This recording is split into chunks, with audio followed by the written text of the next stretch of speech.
To start today's session. Welcome everyone, and I hope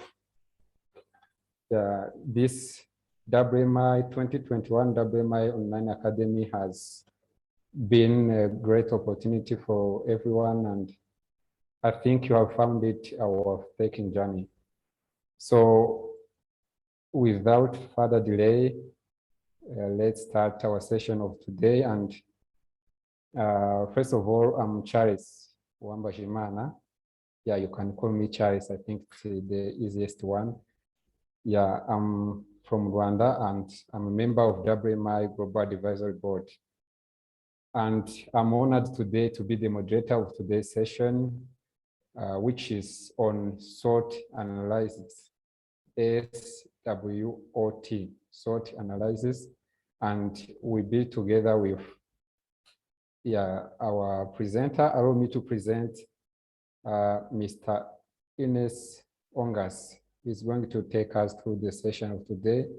And I'd like first to present him to you and have a short introduction about him so that you know the person that is going to be talking to us.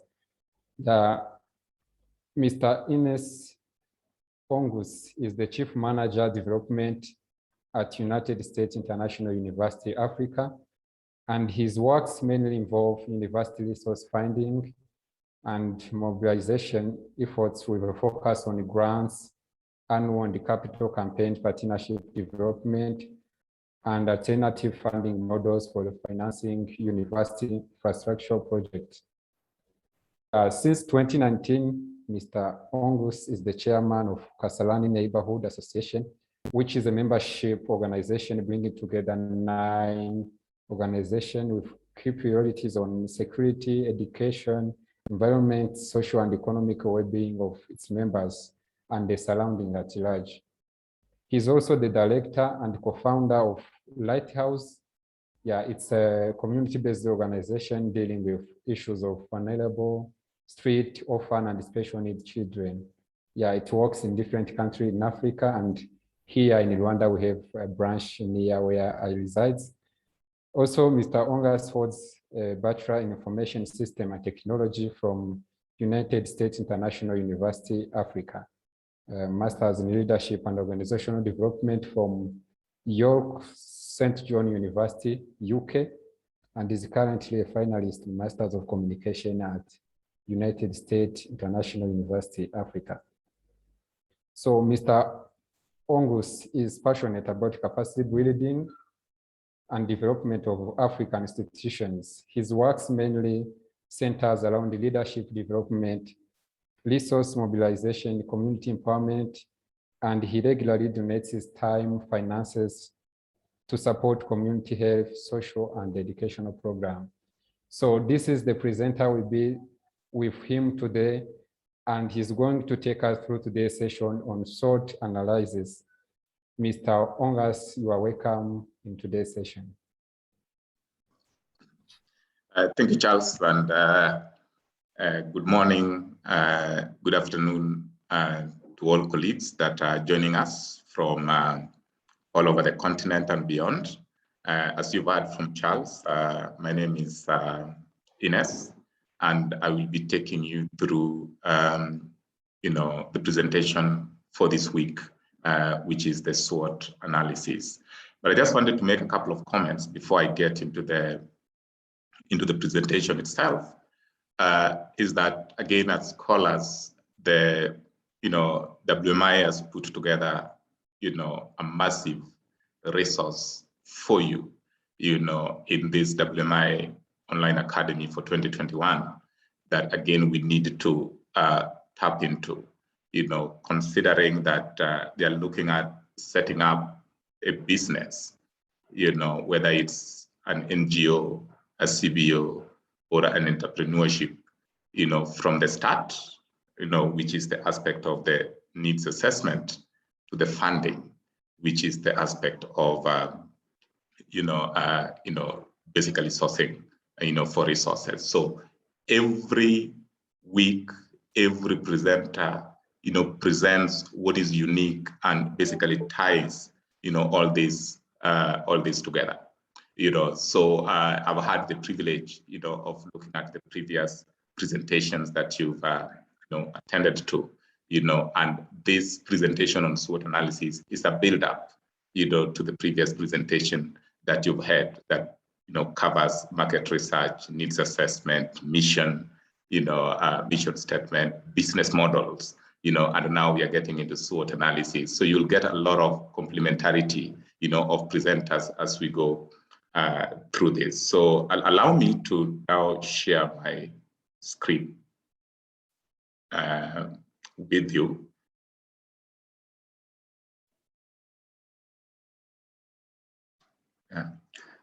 Charles, can you confirm if it's visible? Yeah, it's visible. Yeah, thank you very much. So my hope today is that, what we expect to learn out of this presentation is I'm going to introduce the SWOT analysis.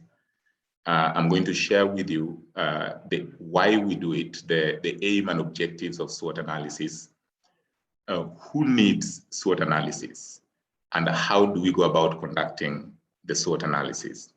What are some of the benefits and the pitfalls, of SWOT analysis? What are some of the tips, while you're doing this SWOT analysis that you can carry along with you?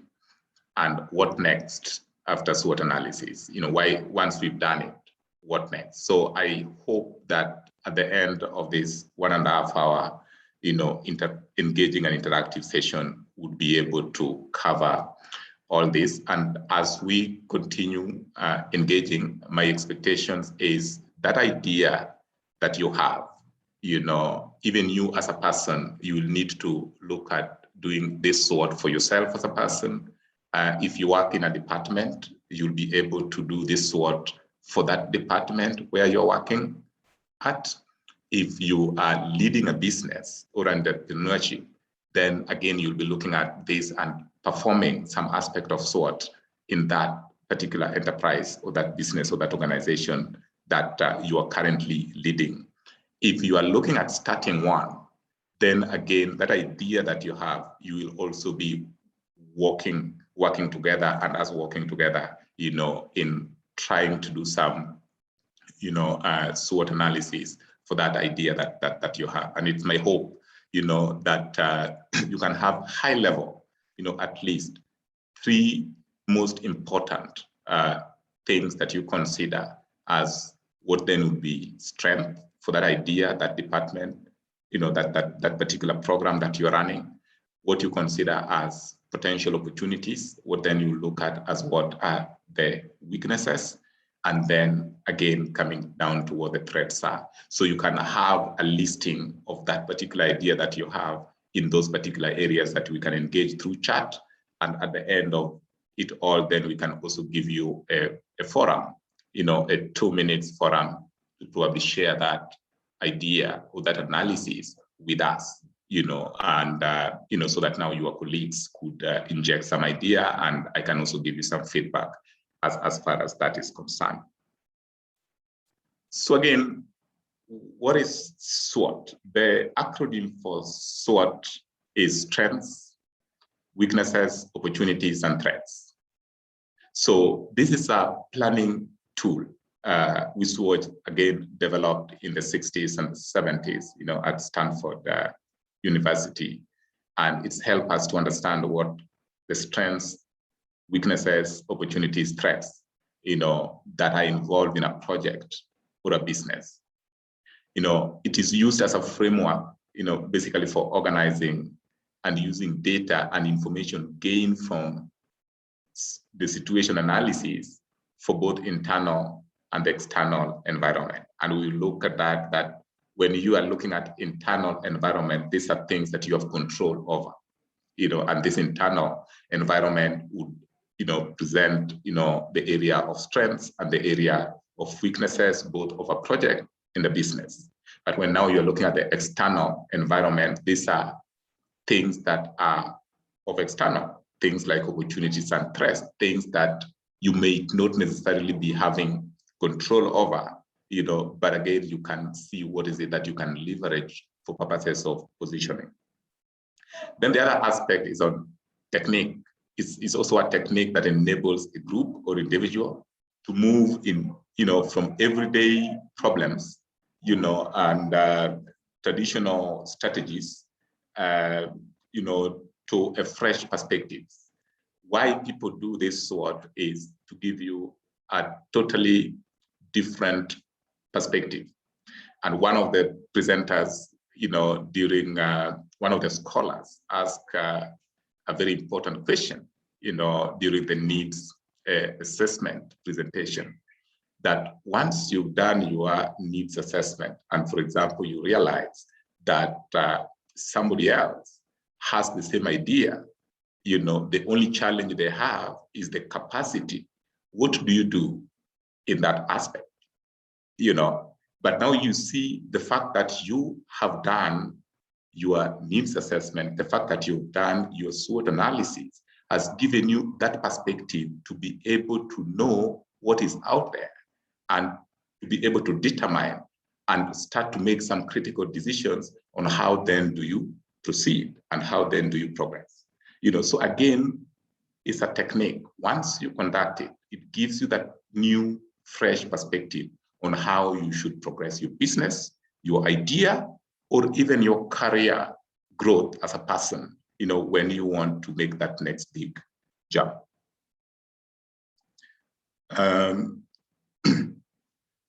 Then how then do we look at strengths and weaknesses? I've categorized internal versus external. So strength and weaknesses are considered internal, and opportunities and threats are considered external.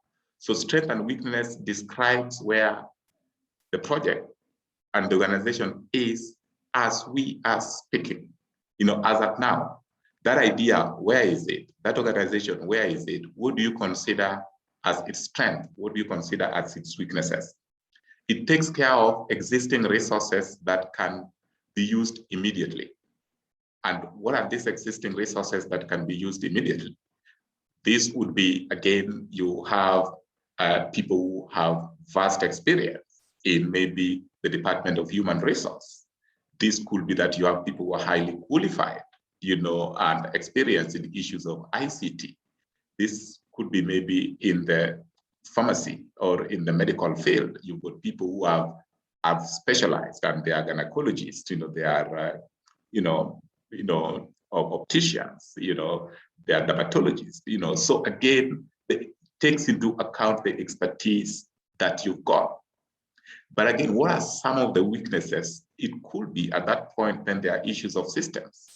If you are starting a new organization and you've got your donors who are small donors and they're spread all over the world, you could be making a decision and saying, oh, in as much as I want to tap into the potential of people based on where they are drawn, what I lack is the system that can enable them to donate from wherever they are all over the world. So that becomes a weakness, that in terms of your systems, things that you could be having control over, you are unable to purchase a system that can strengthen your fundraising and can support your bottom line as an organization. So these are more of looking at resources that you have and resources that you don't have at that point in time, assessing the institution at the moment. Then again, it also takes care of current problems that don't just go away, and some of these problems that just don't go away is that, again, when you want to start an entity or a program, there will be always issues of budget constraint. There will be issues of capacity issues that you would want to do so much, but you are limited. There would be the issue of even governance structure, that there is a type of governance structure that is responsive to the needs of the community that you serve, but you don't have that. You are incapacitated. It could be the issue of even your board representation, that you do not have sufficient number of skilled board members that focus on different key priority areas. So your board maybe is saturated by a certain type of skill set, but lack in another skill set that can help look at your organization from a holistic perspective. So again, there are those problems that just don't go away. that is what now that aspect assesses, strength, weaknesses, as looks at. It can help identify where new resources, skills, and allies will be needed. The reason why you're doing this assessment on strengths and weaknesses is for you to determine that and come to a determination and make a decision, where do you want to invest the limited resources that you have an organization? Where are the gaps? And based on the resources that are there, whether it's human, whether it's physical, whether it's electronic, where do you want to put that limited investment on? And what do you look at in terms of reaping? So now that, when it comes to the aspect of strength, and weaknesses, but there are also aspects which are externally facing, and these aspects which are externally facing are things to do with opportunities and threats. They basically describe what is going on outside the organization, or areas which are not really affecting your strategy, but could do at some point. Opportunities include things like ideas on how to overcome weaknesses, build on strengths within the environment the program operates in. So that is how now you start looking at the aspect of opportunities. You're looking at it, maybe you are running an NGO that deals with, education.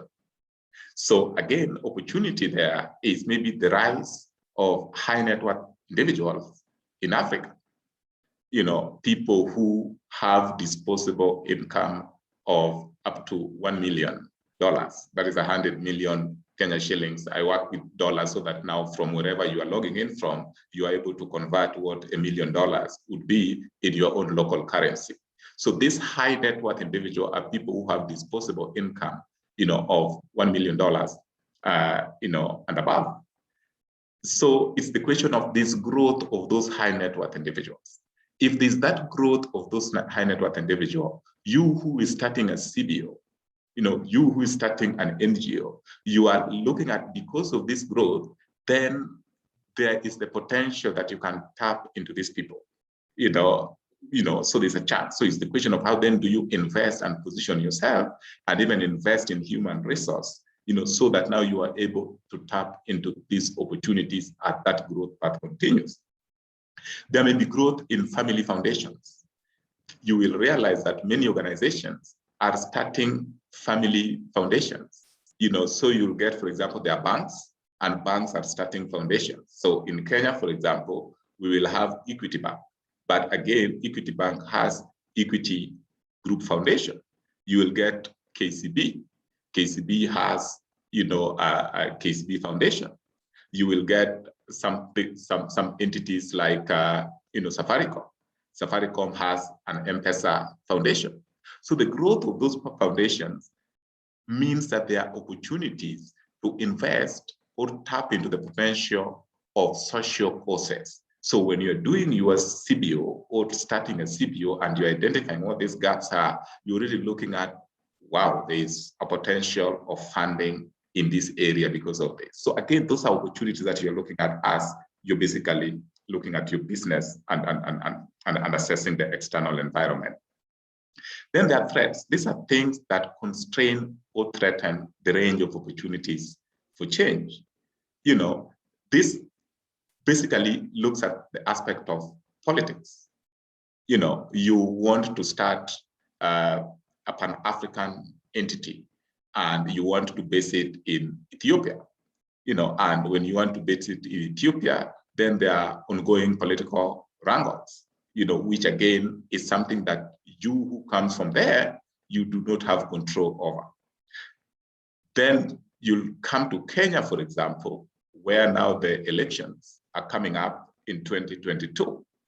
That's a potential threat, heightened political activities. So again, you are looking at it that when I start this entity, and there is this coming election, you start making decisions. Would your business be affected, depending on the location?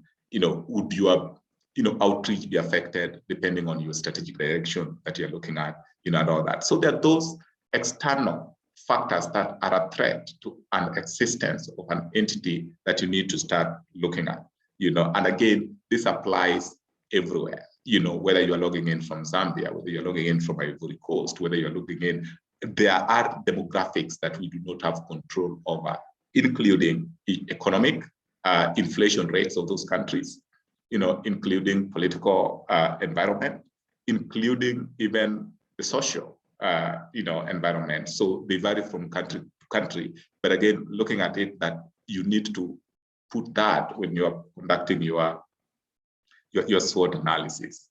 So I'm looking at SWOT, and then comes to the question, what is SWOT? I've talked about all those aspects, but again, because this is more of a detailed, now you are looking at, and I said, my expectation is that we are walking this journey together, so that now as we are looking at what are these trends, what are these weaknesses, what are these opportunities, what are these threats, you start thinking about that department, that idea that you have, that business that you're looking at, that project that you're running, and start looking at it from those lenses.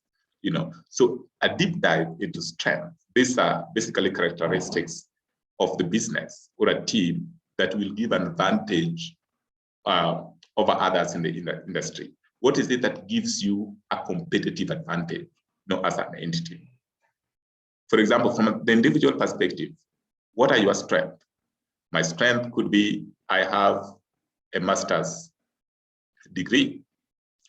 But again, you're looking at it that if you're to apply for a job, and what another strength that you have, probably I have 2 years of work experience. Then you get somebody who has a master's degree and has 10 years of work experience.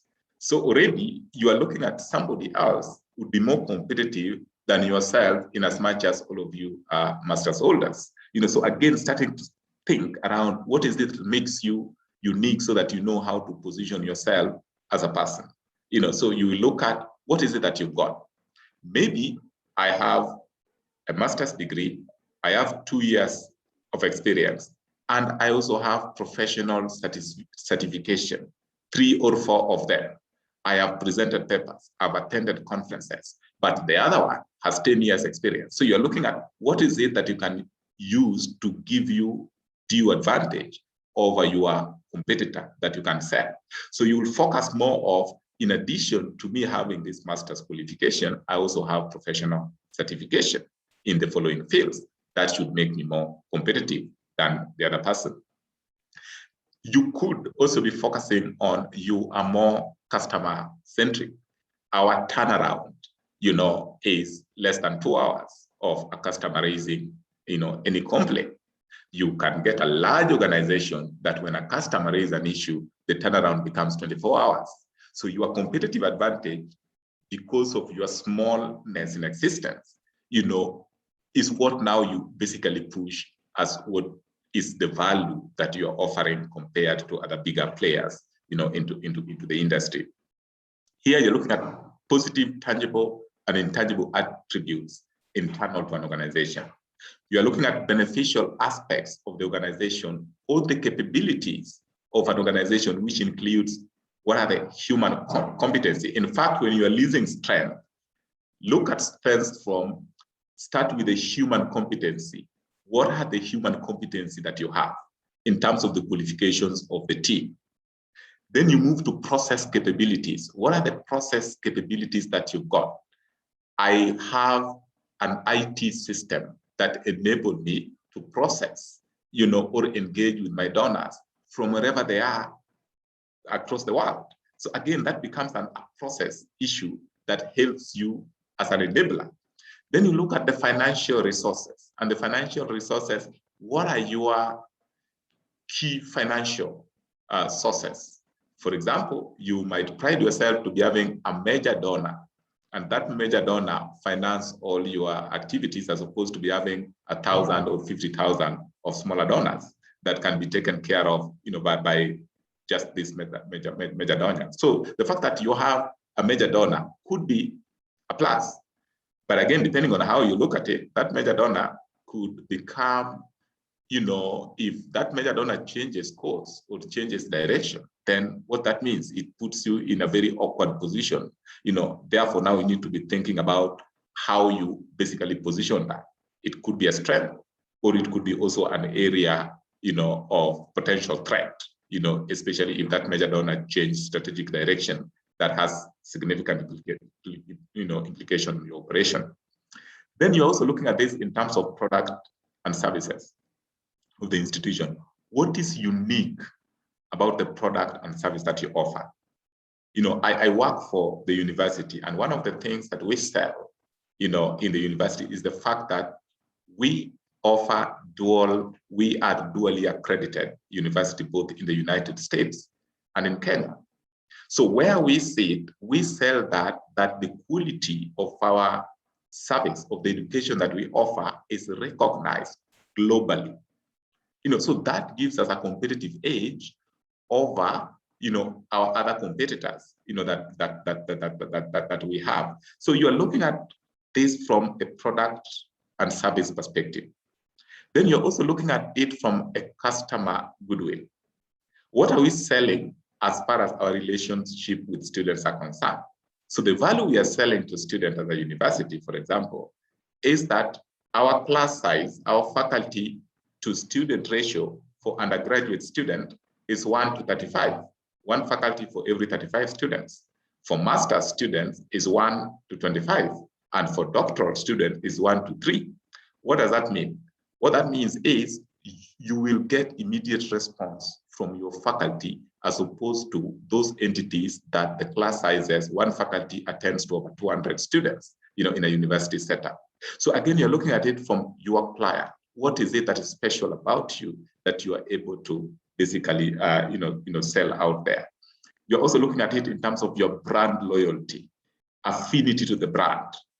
How loyal are your people as far as your brand is concerned? So this becomes things which are internal, your strength areas that you want to leverage on, and you're making decisions on, now that I am doing this very well, I would want to continue to do what is working well, while looking at what are the areas that I can significantly invest on to improve, which are basically the weakness areas.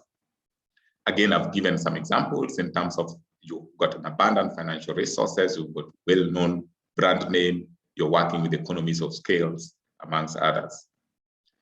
Then also looking at it in terms of specifics of the opportunities. These are chances that you have to improve on your systems and to make greater return if you're a business. And if you're not a business, we are looking at impact. Impact means how many people are you going to impact if, for example, you are to operate better, or if the external environment becomes favorable and attractive to you. So you're looking at impact in terms of the number of people you're looking at reaching out to, but also you're looking at impact in terms of the bottom line if you're a business. And then you're looking at things like things that arise when an organization can take benefit of conditions of its environment to plan and to execute strategy that basically enable it to become more profitable. So you're looking at profitability of an entity. And again, I talked about rise in foundation, always new ways of doing business. Many of the technological companies, tech companies are coming up to try and make businesses much easier. So you're just looking at, and maybe new opportunities comes in terms of rapid market growth. Maybe rival farms are going down. In the wake of COVID, there are many farms that have gone down. And again, another opportunity could be a void that has been left by an existing NGO or organization who over-relied on one donor funding, and then something just happened and that donor went down. So what does that mean? You have an opportunity there, in terms of how then could you pursue that? There's an economic boom. The economic environment is doing well because of the aspect of stability, political stability in the various countries that we are coming from. But government regulation, allow me to bring this aspect of government regulation in this way. The government regulation, in the sense that there could be also some changes in government regulations, in the sense that, like, for example, in the United States, it's a requirement, that the companies would be able to give a percentage, of the profits that they make in social causes, and there's an incentive to do that through tax rebates. So what does that mean? You've got more opportunity. There's more money out there, that are available to support your projects, because, these companies or these organizations, that have made so much, are being required by the government to also give so much, and when they give so much, there's an incentive to do that. When you come to the African setting, that is not the case. In some countries, that is not the case. Is the question if now our different African governments are to introduce that and saying that, oh, every company is also required by our African governments to offer some tax rebate for organizations that are involved in some social causes, and because of those tax incentives and, the percentage of their profit going into those social causes, then there's growth, there's opportunity, and we'll be able to tap into those opportunities in as much as we're tapping into the other opportunities that are basically available. So again, government regulations, change in government regulations could present perfect opportunities for our enterprises.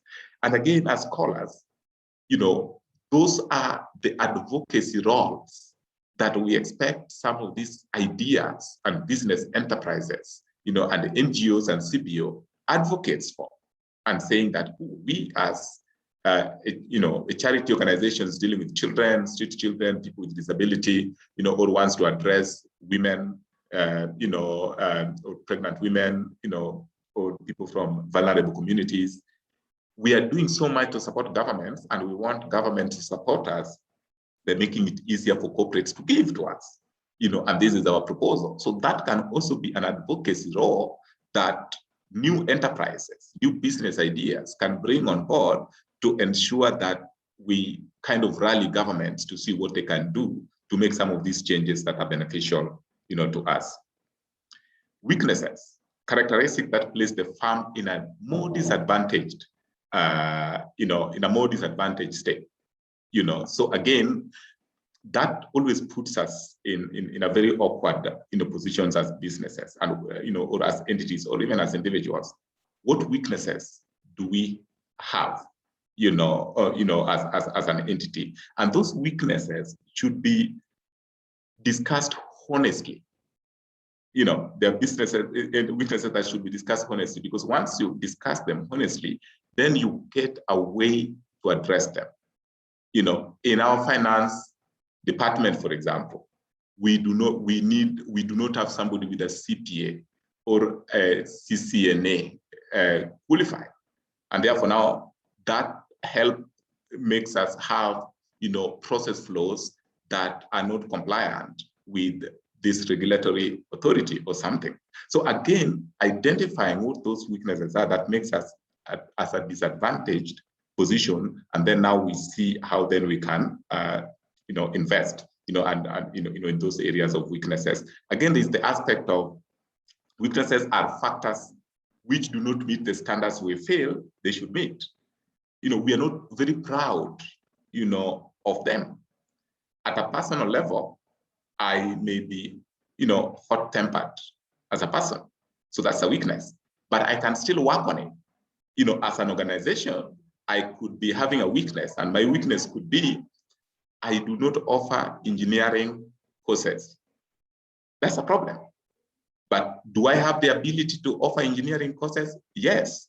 If I get subsidy from the government to put up factory practicals and hire high-end faculty from across Africa, then I have land. I should be able to do that. So again, it's an area that I would want to improve on, but I'm struggling to improve on because of some factors, including financing, and capacity issues that I'm unable to address. So that's another area, that we're looking at in terms of weaknesses. And I've given examples. It could be limited financial resources. There could be weak spending on research and development. And in Africa, we are not doing very well when it comes to research and development spending.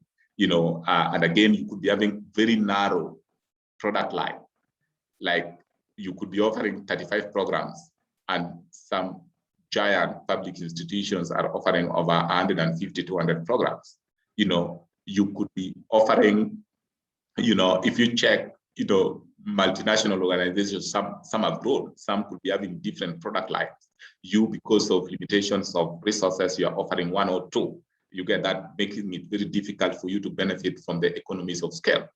You could be having poor marketing skills or limited management skills, or under-trained, employees that you basically needs to work on. So this again are a couple of weaknesses, that we need to examine to help us know how to basically structure this. Allow me, I know somebody has raised his hand, or her hand, allow me to just get to the thread, and then now, I can give you an opportunity, to raise the question. Threats, these are external elements in the environment that could cause trouble, and I talked about the trouble, things you absolutely don't have control over, either, things have just changed, political environment, has changed, which is not favorable.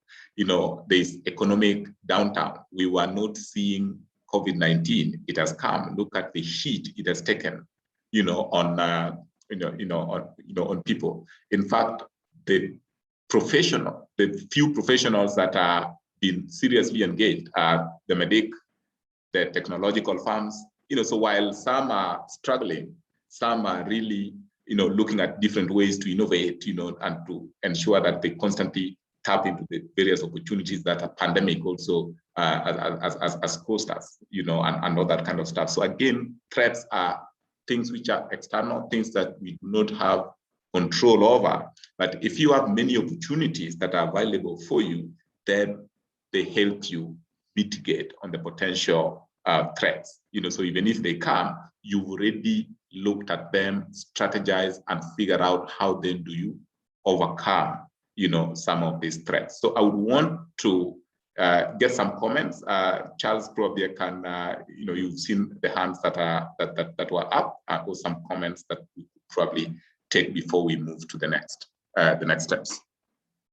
Okay, I see Grace raised her hand, so I'm going to let you talk. Then, yeah, now you are able to talk. You can ask. So Grace is muted. So if you can unmute Grace, then.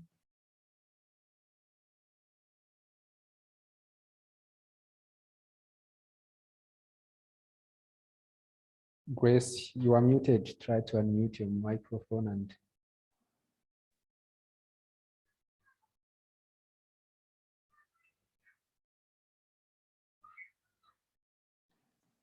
Grace, are you able to unmute?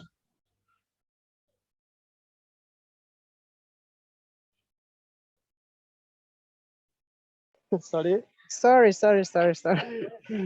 was just right by mistake. Sorry. Oh, okay. Then Jacqueline, it's okay. It's okay. Jacqueline.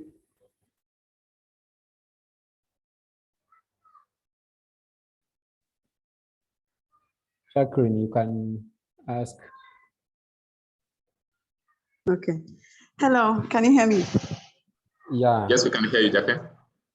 Yeah, thank you very much for the presentation. I just had a question. Can you consider having self-evaluation as a SWOT for an organization? Can you do a SWOT and then you put it towards an organization? I don't know whether it's clear, or those are two different things. Let me try pick it, Jacqueline. Is an important question that you have raised. There are a couple of ways of looking at it. You can do a self-evaluation as a person and present it to an organization.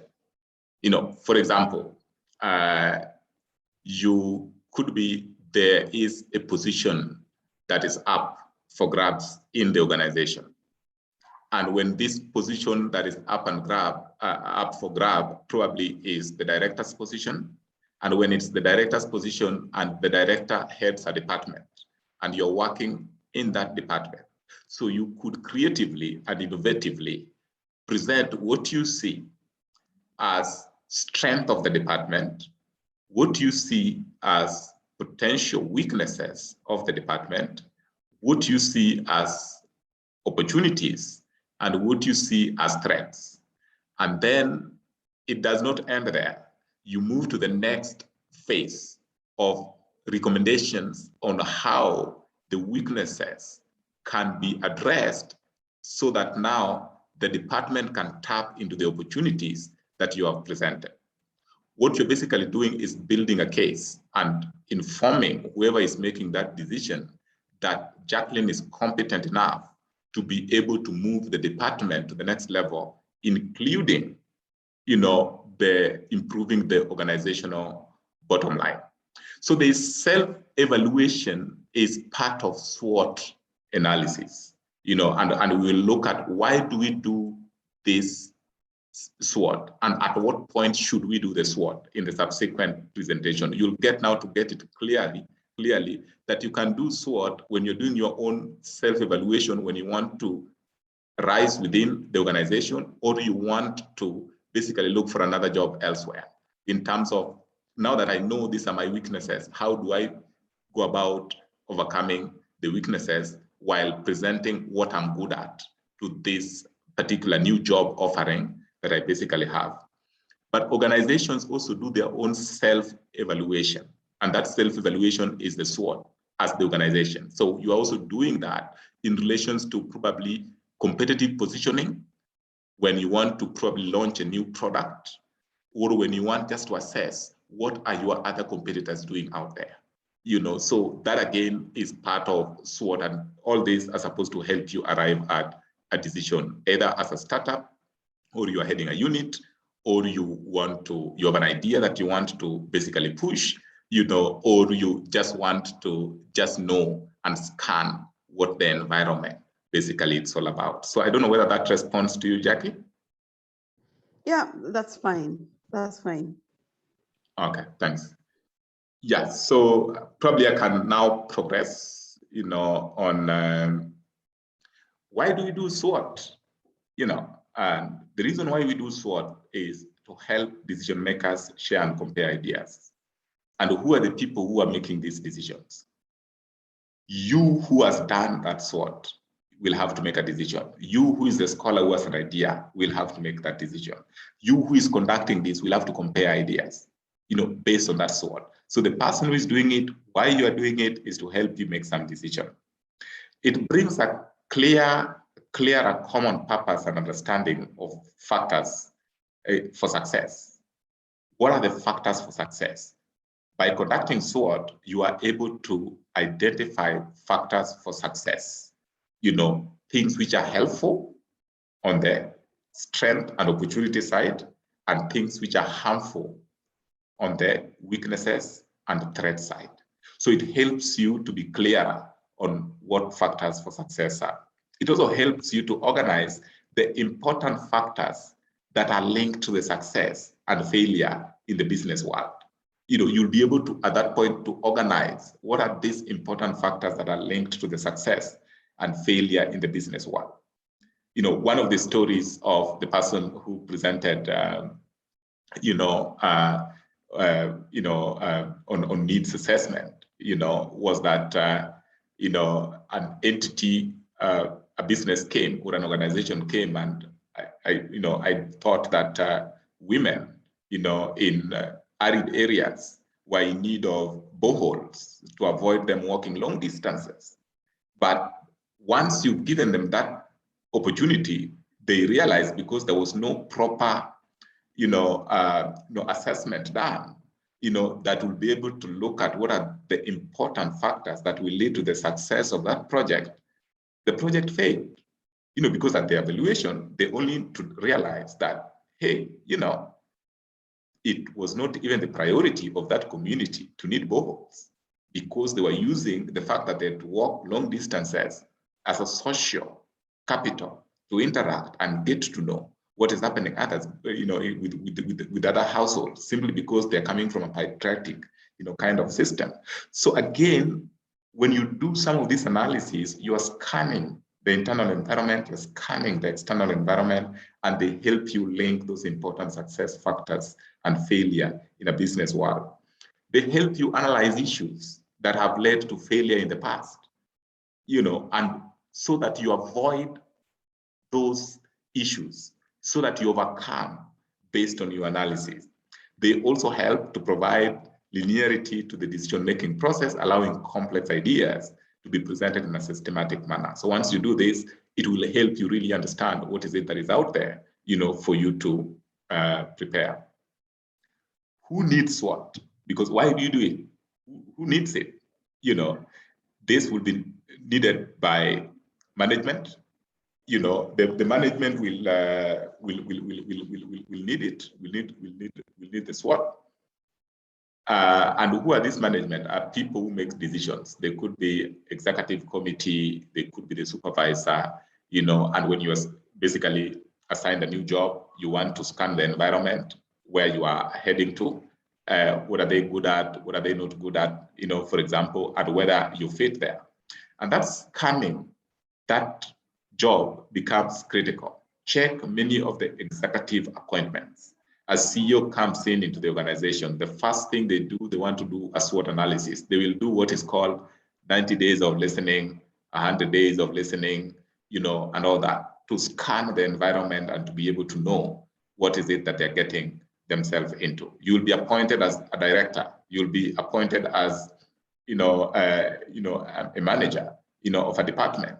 The first thing you do once you get there is to scan the department, look at what are the strengths of the department, what are the resources that you have, what are the things that you can improve on. Then you're able to basically, look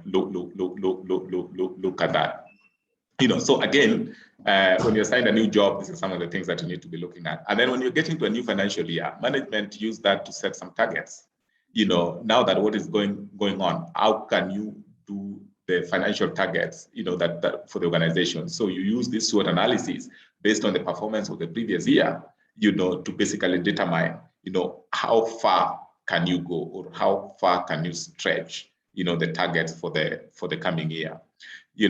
Again, it's also useful for companies and organizations. That is management, but now there is the company and organization itself to find out why is the market share, why are we not the favorite of the people?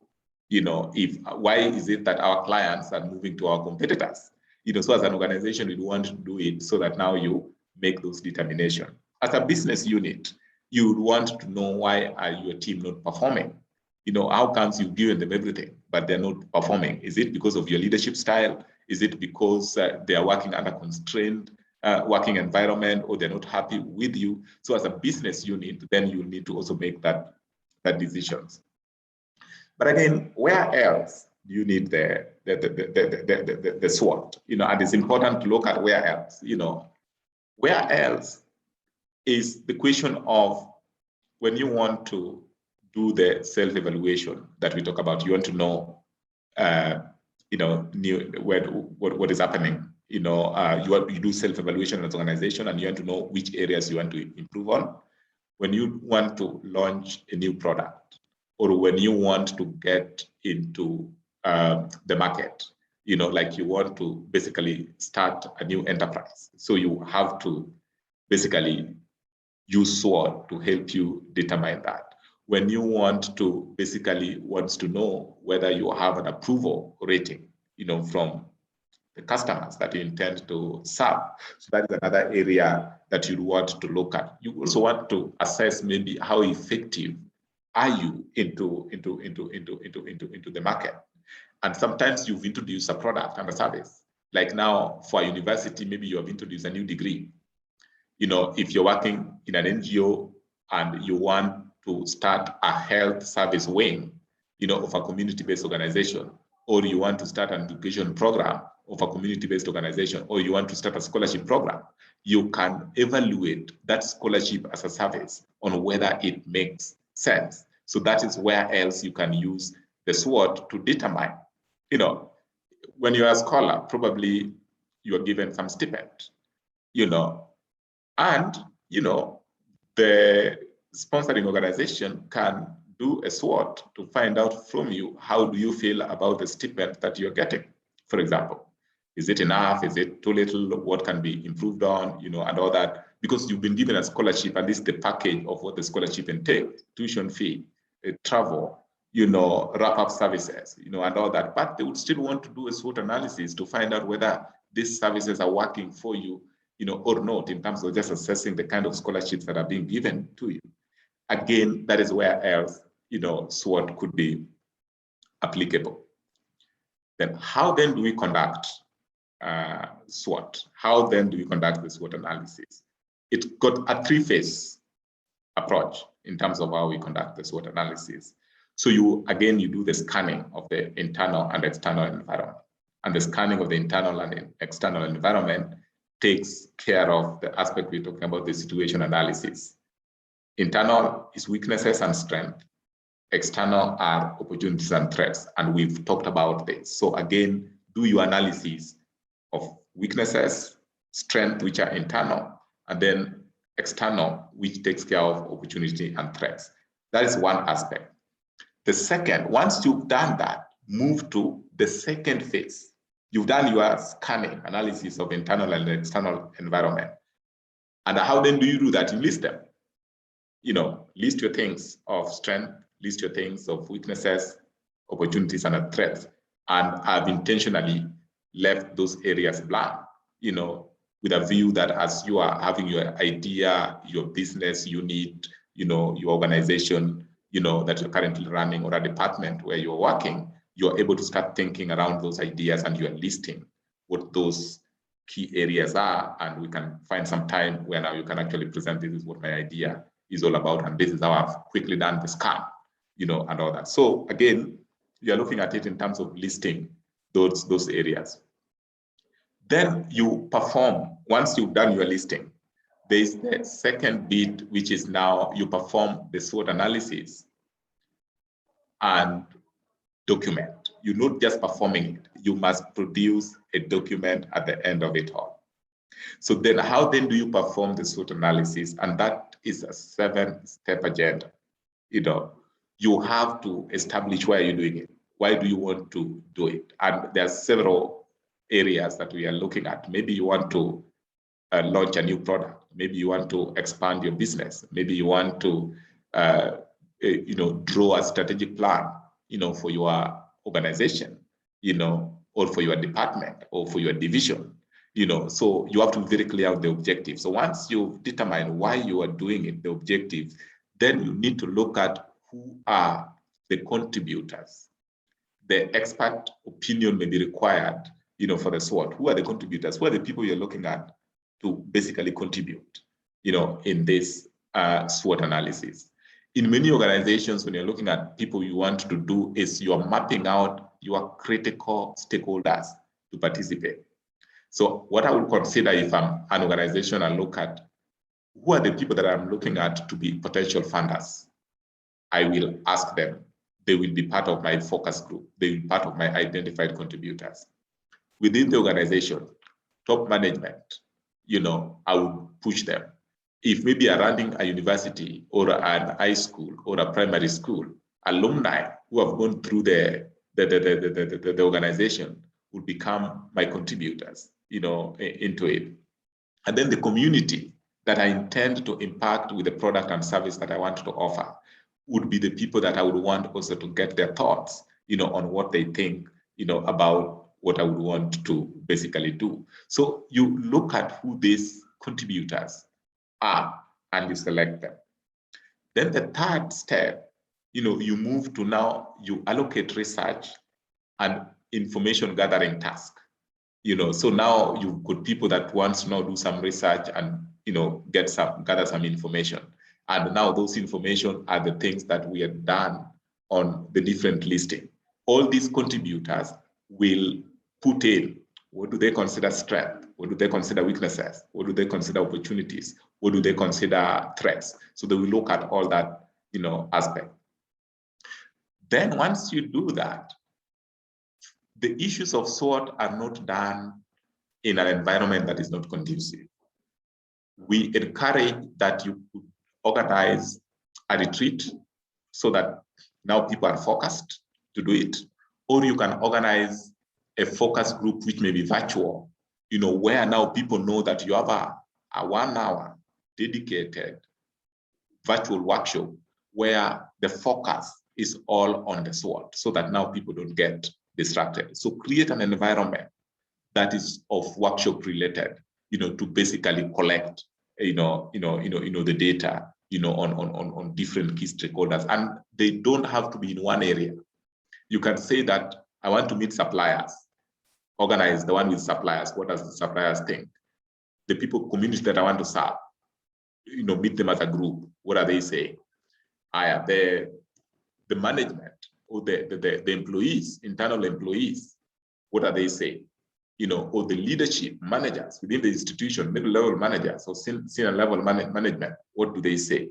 The board of trustees, what do they say? So map out all those stakeholders, and you could meet them in different setup. You can even organize retreats for those different groups, or make a determination, depending on the size, to organize retreat for all of them in one area, but ensure that all those important stakeholders, gets there.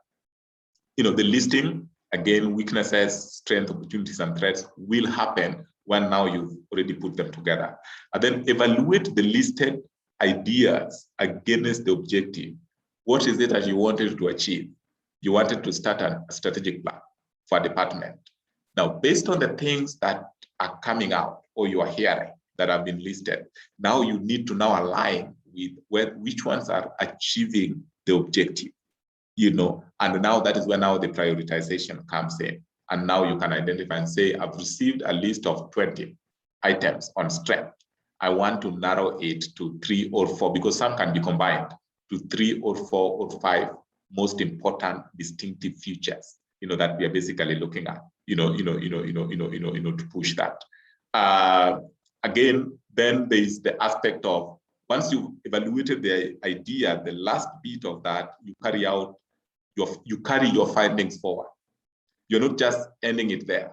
It's the question of those findings. They need to fit into something. And what is it fitting into? It fits into the aspect of the strategic plan. Yes, Charles, I've seen your hands up. Yeah, I received a question from Jacqueline, also asking, Is there any risk in not having a SWOT analysis in an organization or company? If yes, what are they? Just say that again. Is there any risk, or are there any risks in not having a SWOT analysis for organization or company? If yes, what are they? Thank you, Jacqueline. Yes, there are risks. There is a lot of risk, for not doing SWOT analysis in an organization. One of the risks is that you will not get it right. We've said why you are doing it. So if you don't do it, there's a high chance that you will not be able to know what your competitors are doing. And you will just be also doing business as usual. And that is why many organizations go down. For example, you start a lucrative working business, and then 2 years down the line, others are progressing well, and yours is going down. What would be the reason why yours are going down and others are not really thriving? Others are thriving and yours is not thriving. It's because there's something that you missed. So the whole purpose of this exercises is to ensure that you get it right from the word go. And some of these are also dependent and feeding into each other. You will be unable to do a proper strategic plan for your organization if you have not done your SWOT analysis. Because therefore, your strategic plan will now be based on guesswork, will be based on assumptions that have not been proven in the market, at all. The other risk that you fall short of is the risk of lack of ownership. The reason why you are doing this exercise is also to get the buy-in of the different stakeholders that you are doing. You are using this as an awareness opportunity of something that is coming up. So for example, if you want to start a children's home in your country, in one of the provinces or counties in your country, how will you create awareness about whether that is needed there, or people to get to know that something is coming up here. You wouldn't want a situation where somebody is seeing a building and everybody is asking the question, what is that building for? But if you had done community assessment or coming up, what do you think about this project? What you've done is you've created yourself a buy-in from the community of a project that you plan to launch. So you are avoiding the risk of acceptability, non-acceptability of your project to the community that you intend to serve. And that non-acceptability cannot just happen, cannot just be on the community or the people you intend to serve. Even the employees you work with can reject you. Somebody can just say, why would I buy your idea? You never involved me. So also look at this as a way of involvement. If you don't involve people, people tend to shy off on activities or initiatives where they have not been involved. So use this as an opportunity or an exercise where people feel part of the organization. Remember, when people are involved and people do things together, they succeed together. So again, there are a lot of risks by failing to perform SWOT. And one of those is, and we'll look at what next. What next is you're doing it so that it fits into your strategic document and to help you with making some decisions. You will always be making decisions that are not informed or based on data. And organizations that make decisions that are not informed or based on data always tend to make wrong decisions, that do not favor, the people that basically you are seeking to serve. I don't know whether that responds, Charles. Right. I think if she get the answer, she may confirm. Okay. Do we have any other? Yes. Yeah. Go ahead. Another question from Modi. It says, do I restrict a contributor to one thing, say only strength or weakness, or opportunities or threat, while doing my SWOT analysis, or only one contributor can give their opinions on all the above? No, that's an important one. But again, just to my point that you are using this exercise to get the buy-in. You are using this exercise to get to assess the environment. And as the scholars mentioned, I can sit in my backyard, I can come up with a SWOT analysis, one person, and produce a document. But will it have served the purpose? I suppose not. It will have not served the purpose because you are looking at rallying community, rallying important stakeholders. And when you're doing this process, you need to be as honest as you possibly can to get a better outcome or a better result. So again, my response would be try to involve as many people as possible in the process, but people who can help you get key things done. So if you're looking at get a contributor, if they've got opinion around all the 4 areas, allow them to share their key opinions in those 4 areas. If they want to restrict their opinion to maybe threats, opportunities, then allow them. But also remember that when you're involving people, you as the facilitator should know who is better placed to give you that oversight view. For example, a departmental manager will be able to consider even the threats that the organization is likely to face, including the weaknesses.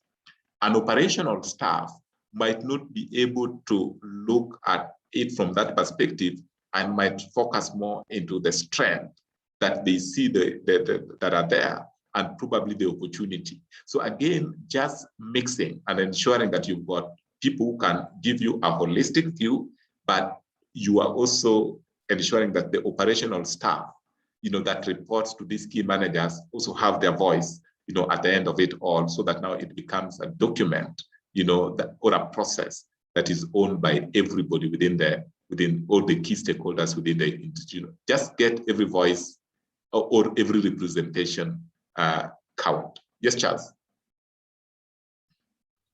Yeah. I think I saw your hand. Is it? No, those were the questions. Yeah. Oh. Okay, thanks. Allow me to progress again on the next. Is like now you've done, you've performed the SWOT and you've documented it.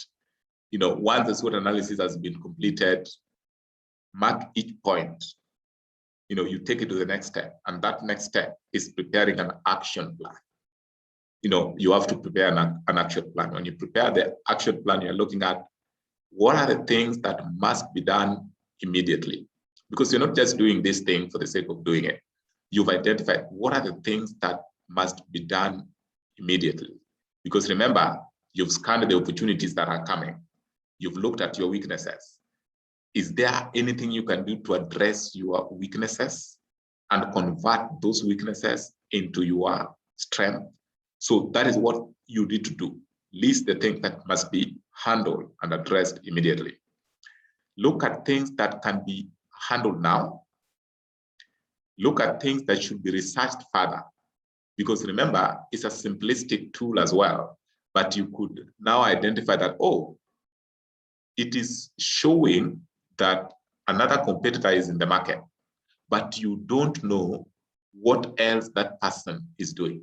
So you can use this, whatever result that is coming as a result of Swot, to do further analysis or further research to be able to know how to position yourself in view of what Swot has revealed.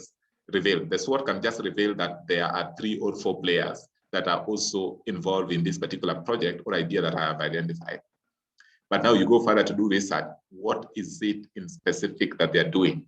Doing comparison. This one is doing this, this one is doing this, this one is doing it, for you to now come up with what then is your competitive advantage, or whether there are some point of mergers, the point of departure, or there are some areas that are still just distinct, and you can just run your entity despite the fact that they also still exist into the market. So again, things that must be researched on can be also identified in that action plan. And then things that you should plan for the future. And the things that you should plan for the future are things that in most cases are restricted as a result of financials. So for example, things like systems. You are not very good in terms of systems, but you want to do something. Things like increasing or expanding your board members or board of directors. So that's when now you're also looking at it that, oh, I am still small, but again, now can I start thinking about this type of board of directors? This is what I have now because I'm maybe still a startup. But as time goes by, I need to start thinking and eyeing this type of board of directors. So again, planning for the future, looking at is that what are some of the things that needs to be planned for the future? Action plan after you've done your analysis and you basically documented. What are the benefits? Why do we do this SWOT? And that responds to one of the scholars that contributed, that why should we do it? Or should we just ignore it? And all that. But the thing is now, we're looking at now the benefits. They help you to know your competition, and operating without knowing what your competition looks like can be very dangerous. So it helps with reviews of a company's competitors. It helps you to benchmark against them to figure out, strategies, or to configure strategies that will put your company in a competitive advantage. So that's why it's beneficial to do SWOT analysis. The other reason why it's beneficial to do SWOT analysis is it's a decision-making tool. It provides a well-rounded information that prompts well-informed decision. If you want to make the right decision informed by data, informed by what your stakeholders, are giving you, because you're using this as listening what your stakeholders want. If you get into this business that you just want to do because you think that that is the right thing to do, then you might receive a big shock that it won't last. You will not be able to build a sustainable, scalable model of running your enterprises if, again, the decisions you make are not informed by data, are not informed by research, are not informed by some of these tools, that this academy, has presented to you from week 1, and will go all the way to week 8. So again, it helps you, to make a decision. It also helps you to focus, do forecasting, provides a variety of information that is critical for you to look at, hey, I need to do this to position myself to be able to tap into these future opportunities. I need to do this to mitigate against the potential threats, that are likely to experience in my business or in my enterprise in the next year, for example, when elections will be held, and I have looked at it that there's a potential of having, an election violence. Or again, because of skirmishes that warring communities are fighting, then I've projected and saying that this has got a potential threat, and therefore I need to realign my strategy and probably do investment more on the following programs as opposed to programs that are physically there, because of the circumstances. So it helps to make those critical decisions and focus in terms of where are you going and how do you plan yourself to tap into those areas. But while doing this, there are also potential pitfalls that you will experience along the way. It can be very subjective. Two people rarely come with the same final version of Swot. And another friend has just commented and saying that, can one person, two people just sit somewhere? You get that. So you can imagine two people sitting somewhere and coming up with what they think is a document that should serve everybody else. So that again can be very, subjective. So the more you involve people, the better. May cause organizations to view circumstances in a very simplistic manner. And that is why now, to mitigate on that again, we are advising that you need to do further research in areas that you feel that you do not have enough sufficient data to be able to make a call and make a decision. Please do further research. And then it also, the categorizing aspect of strengths, weaknesses, opportunities, and threats might be very subjective again, as there is a great degree of uncertainty in the market. Sometimes the market is not just responding the way it should respond. Again, because of those uncertainty, there's the aspect of subjectivity that needs to be viewed, as potential pitfall of this. And then, of course, it lacks the detailed structure, so key elements may be missed along the way. The strategic plan, you guys were walked through a business model, different business models, and you were told that business models is also a snapshot. SWOT analysis is also a snapshot. The business model, the SWOT analysis, all are pushing you towards coming up with a strategic plan or a business plan for your entity. Those are important strategic documents that you will require to sustain your business or to put at least some structure, for your organizations, your enterprises, and all that. So again, a SWOT analysis might lack that detailed structure, only highlights key elements. And it's because SWOT analysis does not work in isolation. Business models do not work in isolation. Needs analysis do not work in isolation. Market research do not work in isolation, but they are helping you, give you those background tools and framework that can make your businesses not just start, but also thrive, in a ever competitive world. Some of the things in doing this, there are always the do's, the don'ts, always try to be honest, specific, analytical, record all thoughts and ideas, just list them around, choose the right people for the exercise. It's important to choose the right people to participate in the SWOT analysis, do your stakeholder mapping, think outside the box, and always be open to change, avoid trying to, disguise weaknesses. People don't like sharing or noting or putting their weaknesses out there. You as scholars, I know you've attended many interviews, and when you're asked what is your weakness, and then now you say something that, I am very meticulous in the things that I do. You're very detailed in the things that you do, and therefore now that can be time consuming. Well, again, that is not how you do weaknesses for individuals, entities, with a view of improving.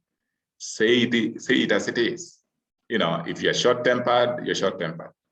If you don't like, you react angry for people who disrespect you. Make it very clear, the person you're dealing with, I just don't like it when people look down upon me. And I can sometimes get very angry, including the possibility, of getting physical. so make it out there so that now somebody knows who they're dealing with and how to react and respond, to some of those things as they basically come, avoid the aspect of losing sight for external influences and trends. Allow the SWOT, don't allow the SWOT to become the blame game. Again, people use this exercise and say, we think that you're not strong enough, and therefore now we are going to abolish that department. Again, do it with a view of really, growth, focusing, making decisions that can help improve the operations of the entity. Ignore the outcomes at later stages, for basically planning process. So there are things that you should try to ignore, especially the aspect of procrastination. That's when I was saying at the point of view planning, be very clear. What are the things that I want to do now? What are the things that I need to research further? And what are the things that I basically just need to plan for the future? So again, just having those clarities, becomes very useful. What next? After SWOT analysis, draw a strategic plan for the organization, company, business unit, or the new office, or the program holder. So again, use that analysis to basically come up with a business plan, come up with a strategic plan, for the entities that you're leading or for the ideas that basically you're having.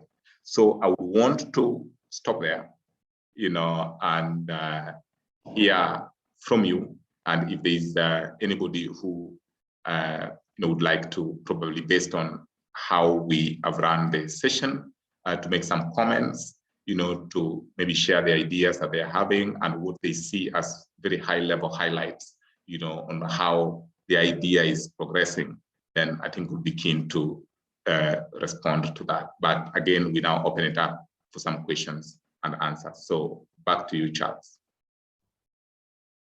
Yeah, thank you, Mr. Ines, for this wonderful presentation. I hope each and everyone has got something from this presentation, and now the floor is for the audience. You may have got any question or any addition to the presentation. You can raise your hand, and we are going to use some few minutes for your interactions. We need to hear from you what you have got, what are the take-home message that you've got from this presentation, and any clarification that you may need. Now the floor is yours. You can raise your hand and we allow you to talk. I can see Clifton Chifue. Yes, Clifton. Thank you so much. I hope you're able to get me. Yeah. Yes, we can hear you, Clifton. Okay, so first of all, I want to appreciate your presentation, simplified yet very detailed. My take home really its importance, why it's important to do a SWOT analysis. My question is, I think one of the do's you've talked about, be selective. I think in the compilation of, I think there's a bullet that talks about be selective. Right. I just want to understand or seek your guidance. If you have done a good SWOT analysis and you have found that there are more threats or weaknesses, and then when it comes to being selective, how would you approach, because you don't want again to put a picture that may be scaring. So how do you become selective? Yes, so it says be selective in the final evaluation. So how do you approach that? Thank you, Clifton, and that is a very important contribution and observation. I must agree with you. Sometimes you realize that you have more weaknesses than even the strength.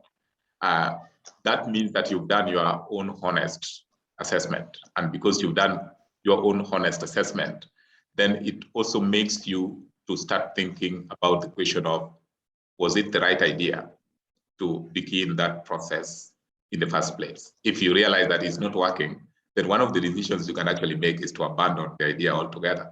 I don't think scholars are in the business of things that are not working, and this process should help you make that very quick decision that the way I'm looking at this, it's not working.